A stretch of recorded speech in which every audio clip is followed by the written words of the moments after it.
Nothing has changed for these contented people.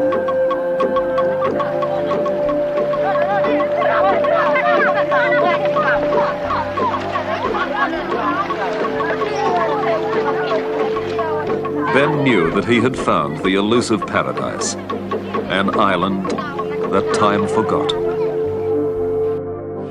If I ask myself what makes us human, then one answer jumps out at me straight away. It is not the only answer, but it is the one suggested by the question. What makes us human is that we ask questions. All the animals have interests, instincts, and conceptions. All the animals frame for themselves an idea of the world in which they live. But we alone question our surroundings.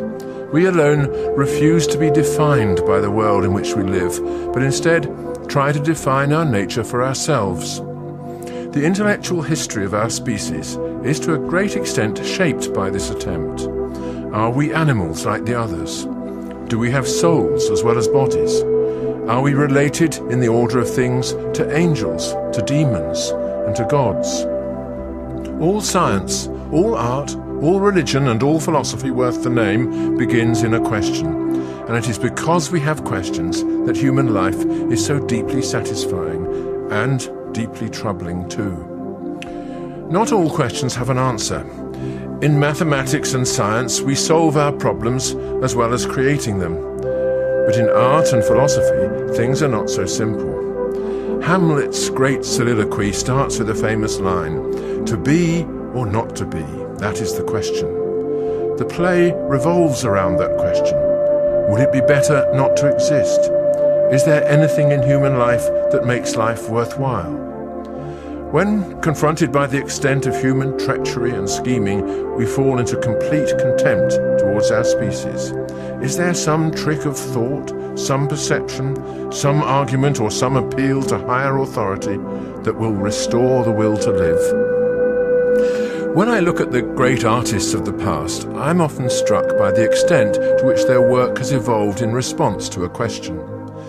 Milton asked himself how the flawed world in which he found himself could be the work of a supremely good God, and his answer was Paradise Lost.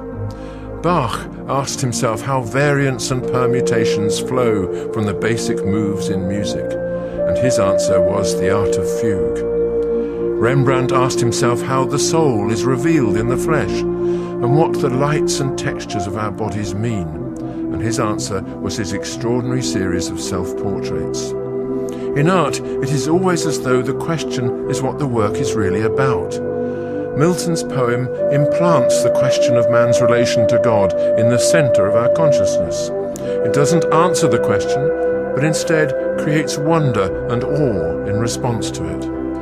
Wonder and awe are the diet of the artist, and without them the world would be far less meaningful to us than it is.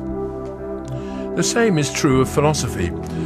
Although there are philosophers who give answers, it is usually their questions and not their answers that have survived. Plato asked how it is that we can think about the property of redness and not just about red things. How can finite human minds gain access to universal realities? Plato's question is still with us, even though few people today would accept his answer to it. Aristotle asked how it is that there can be time and change in an ordered universe. Is there a prime mover who sets it all in motion? Few would accept Aristotle's answer to this question, but the question remains. How can there be time, change, process, and becoming in a world that could as easily have been permanently at rest? Kant asked how it is that human beings who are part of the natural order can freely decide to do this rather than that, can take responsibility for their decisions and hold each other to account for the consequences of their acts. Kant was honest in acknowledging that the question lies beyond our capacity to answer it. But until we have asked it, he implied, we have no real understanding of our condition. In the monasteries, libraries and courts of medieval Europe, the big questions were constantly debated. People would be burned at the stake for their questions, and others would cross land and sea to punish people for their answers.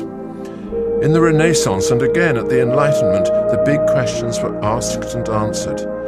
And again, death and destruction were the result, as in the religious wars of the 16th and 17th centuries, and in the French Revolution. Communism and fascism both began in philosophy, both promised answers to the ultimate questions, and both led to mass murder. Our nature as questioning beings seems to have a huge cost, and maybe we are no longer prepared to pay it. Certainly, if we look around ourselves today, we see a mass of ready-made answers and very few attempts to define the questions that would justify them. Should we then give up the habit of asking questions? I think not. To cease to ask questions would be to cease to be fully human. The challenge, which has shaped my own life as a writer, is to ask questions, but gently and without insisting on an answer.